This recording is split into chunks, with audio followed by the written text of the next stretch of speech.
Olá, sejam bem-vindos! Esse é o Justiça e Trabalho, um programa semanal com as principais notícias do Tribunal Regional do Trabalho do Rio Grande do Norte. Para tornar esse programa mais acessível para todos, eu vou me apresentar. Eu sou o Rafael Lopes, jornalista e apresentador. Sou pardo, tenho estatura mediana, olhos e cabelos castanho escuro e estou usando um blazer cinza com uma camisa azul por dentro. O cenário do programa é azul com a logomarca JT, Justiça e Trabalho.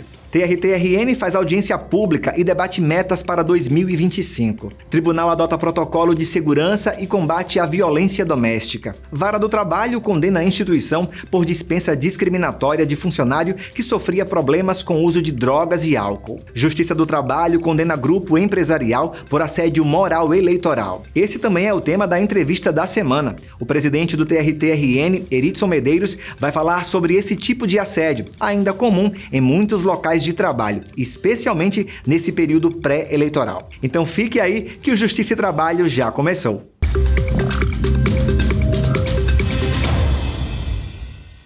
Na última semana, o TRT-RN realizou uma audiência pública para debater as metas que serão implementadas no tribunal a partir do ano que vem.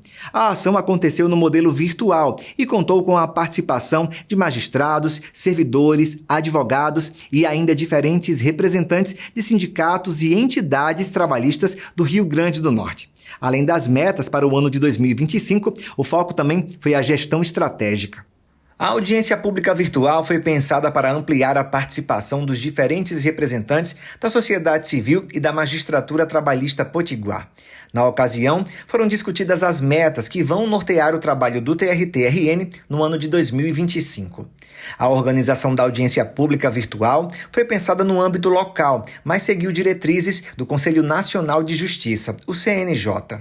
A audiência pública ela faz parte do calendário de construção de metas do Poder Judiciário. Então nós debatemos, discutimos, apresentamos inicialmente, depois coletamos as sugestões, e as percepções dessas pessoas para as metas que vão ser definidas pelo CNJ, pelo Conselho Nacional de Justiça, em 2025. Audiências públicas virtuais já tinham acontecido no TRT-RN pelo menos 2 vezes antes da pandemia. Com a realizada agora, o formato foi retomado, contando com uma excelente participação dos públicos interno e externo.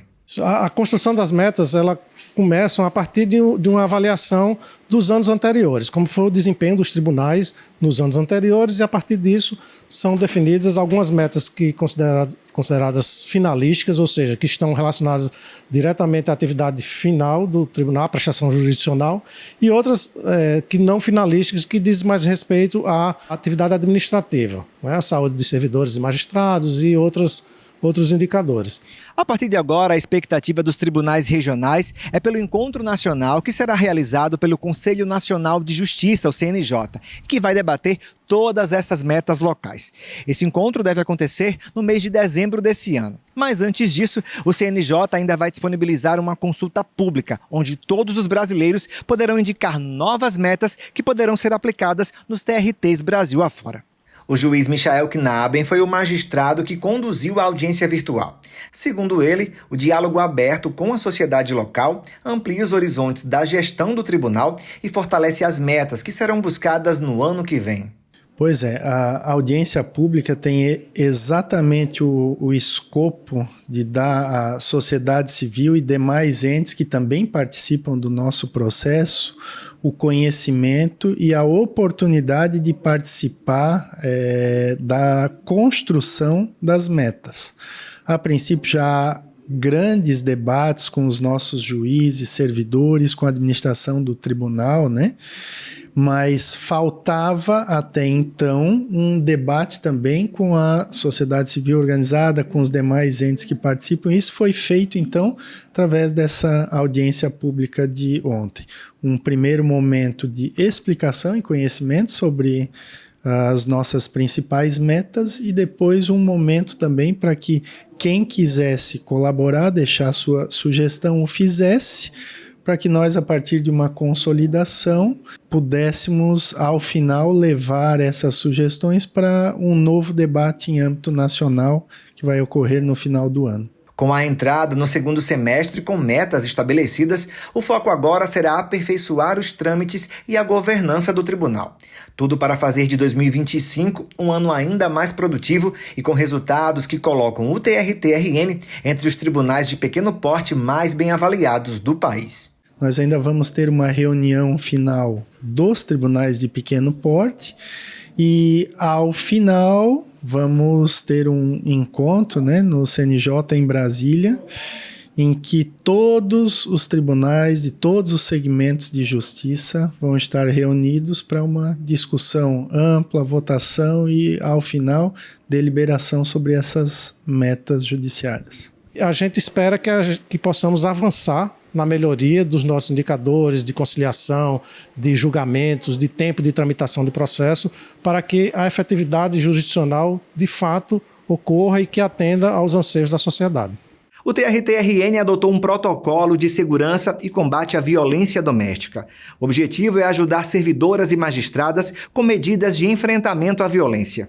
O problema é frequente e os brasileiros sabem disso. Afinal, não é incomum conhecer uma mulher que já foi agredida. Já vi uma pessoa passar por essa situação e hoje em dia a gente vê que está acontecendo todos os dias essa violência contra as mulheres, Infelizmente, os casos são muito frequentes, A gente frequentemente vê nas mídias os relatos e não só nas camadas mais humildes. A gente vê, inclusive, em pessoas esclarecidas, estudadas, em todas as camadas sociais, em todas as pessoas, independentemente de raça, de cor, de grau de instrução, a gente tem percebido e tem sido frequente. E eu acredito que não só aquelas que são externadas, e não só aquelas que nós ficamos sabendo. Eu acredito que existem muitos outros casos em que não são externados para a população, para a polícia e para a justiça. Eu acredito que sejam muito mais frequentes do que a gente imagina. Segundo dados do Observatório da Segurança, a cada 24 horas, ao menos 8 mulheres são vítimas de violência no país. Para quem trabalha na justiça, essa realidade não é diferente. Uma pesquisa realizada em 2022 aponta que 40% das magistradas e servidoras já sofreram algum tipo de violência doméstica. Para enfrentar esse tipo de situação e garantir um ambiente seguro e acolhedor para as servidoras e magistradas, o TRT-RN criou um protocolo integrado de prevenção e medidas de segurança. A iniciativa segue recomendação do CNJ, o Conselho Nacional de Justiça. Então, algumas medidas de apoio à vítima de violência doméstica podem ser tomadas, inclusive, pela presidência do tribunal. São elas, concessão de trabalho remoto, concessão de folgas, remoção, se for o caso, da servidora de uma jurisdição para outra. E também é muito importante que essas medidas podem ser tomadas tanto em favor da magistrada quanto em favor da servidora, como também podem alcançar estagiárias, aprendizes e as terceirizadas. Outra medida que pode ser tomada pela presidência do tribunal é impedir que o agressor possa acessar as dependências do tribunal ou o local de trabalho da vítima, sobretudo quando já há medida protetiva da justiça. A ideia é construir uma cultura organizacional que promova o fortalecimento da rede de apoio à mulher vítima de violência de gênero. Está prevista uma criação de uma comissão multiprofissional em que vão estar inseridos nessa comissão a psicóloga do TRT, os médicos e uma equipe de servidores que vão ter capacitação para receber essas demandas. O protocolo, ele combate todo tipo de violência doméstica. E sabemos que quando existe a violência física, muitas vezes ela é preterida de violências psicológicas. E pode existir também violências patrimoniais, violência sexual. Então, esse protocolo, ele visa proteger, a mulher na sua integridade, contra todos os tipos de violência. A 13ª Vara do Trabalho de Natal condenou uma instituição por dispensa discriminatória de um funcionário que sofria problemas com o uso de drogas e também álcool. Carol Reis tem os detalhes. No processo, o trabalhador alegou que foi dispensado um dia após o seu retorno de alta previdenciária, decorrente exatamente de doenças ligadas ao álcool e às drogas. Na defesa, a instituição alegou que o empregado, abre aspas, não foi demitido apenas por conta de sua condição temporária de dependência, mas sim pelos reincidentes erros cometidos desde 2020, conforme se observa nas advertências e nas suspensões recebidas por ele, fecha aspas. As punições estão relacionadas a erros no registro de ponto, reiteradas faltas injustificadas, atrasos sem prévia comunicação e o descumprimento do regimento interno da instituição. A juíza Jólia Lucena de Rocha Melo destacou, no entanto, a alegação da empresa de que o reclamante não foi demitido apenas por conta de sua condição temporária de dependência. Para a juíza, abre aspas, ao asseverar que o autor do processo não teria sido dispensado apenas por sua condição temporária de dependência, de fato, já confessa ter sido este um dos motivos que embasou a dispensa do autor, fecha aspas. Isso, para a magistrada, é suficiente para observar que a instituição realmente discriminou o trabalhador em face de sua condição de dependência química, procedendo com sua dispensa um dia após a sua alta previdenciária. Quanto às atitudes erradas do empregado, a juíza ressaltou que a instituição não utilizou a dispensa por justa causa, muito embora toda a alegação tenha sido no sentido de ter motivo para tanto. A instituição emitiu, inclusive, carta de recomendação, o que torna totalmente contraditória a sua tese. Assim, a juíza condenou a instituição a pagar uma indenização por danos morais no valor de R$17 mil, o equivalente a 10 vezes o último salário recebido, além de 1 ano e 2 meses de salário em dobro não recebidos devido à dispensa. E a Justiça do Trabalho condenou um grupo empresarial por assédio moral eleitoral. O grupo terá que pagar R$20 mil a uma funcionária que acionou a justiça alegando ter sofrido humilhações vindas da superiora dela, Carol Reis. A 9ª Vara do Trabalho de Natal condenou um grupo econômico intermediador de negócios e uma seguradora a pagar indenização por danos eleitorais e morais no valor de R$20 mil. De acordo com a trabalhadora, a superiora dela sugeria que os empregados, abre aspas, cantassem o hino nacional e estendessem a bandeira do Brasil em favor de candidatura, fecha aspas. A superiora era ainda extremamente agressiva com os empregados e costumava gritar.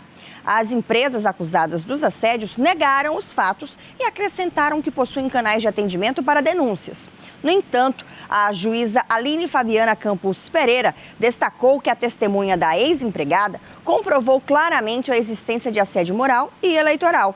A testemunha afirmou que houve algumas situações em que a ex-empregada estava com um cliente militar em sala e a chefe induziu ela a cantar o hino nacional na frente do cliente, enquanto a superiora levantava a bandeira de um certo candidato.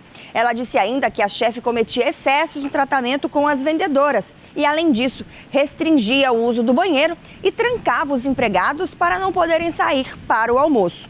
Para a juíza, abre aspas, a prova dos autos confirma que os trabalhadores foram constrangidos pela reclamada a apoiar candidato a eleições em situações relacionadas ao trabalho, além de terem sofrido situações incompatíveis com um ambiente de trabalho saudável, fecha aspas. Dessa forma, as empresas foram condenadas a pagar indenização de R$20 mil por danos morais, sendo 10 mil por assédio moral e mais 10 mil por assédio eleitoral. E na volta do intervalo, a gente continua falando sobre assédio moral eleitoral. O presidente do TRT-RN, o desembargador Eritson Medeiros, fala sobre essa prática criminosa, ainda muito comum em ambientes de trabalho, especialmente em ano de eleições. É já, não sai daí.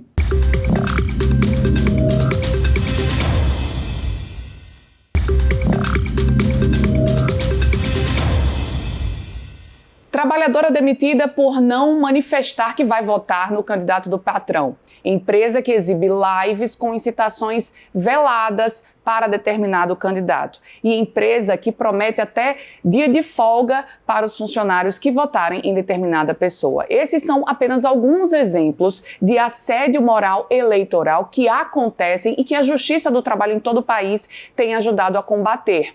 Mas com a proximidade das eleições, a gente achou por bem trazer também esse assunto aqui para o programa Justiça e Trabalho. Não é, presidente do TRT-RN, Eritson Medeiros? Lembrar que é crime, né? E diariamente casos como esse estão sendo punidos. Pois é, ano de eleições municipais, já nasce essa preocupação a nível trabalhista, a nível criminal e a nível eleitoral propriamente dito.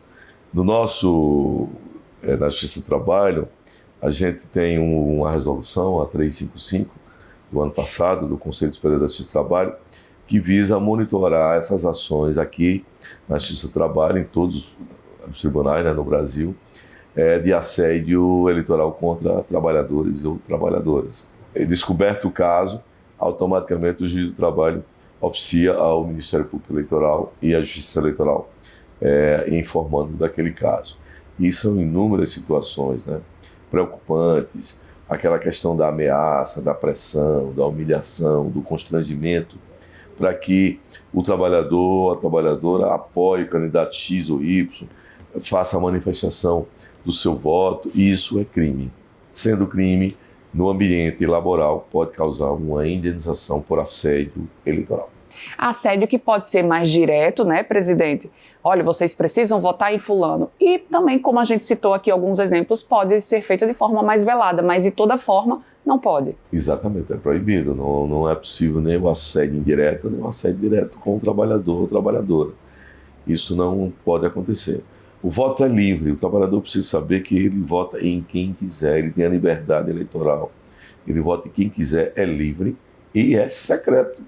Você não precisa, você diz se você quiser em quem votou. Isso deve ser respeitado para que a democracia seja uma democracia concreta, seja uma democracia de liberdade de expressão.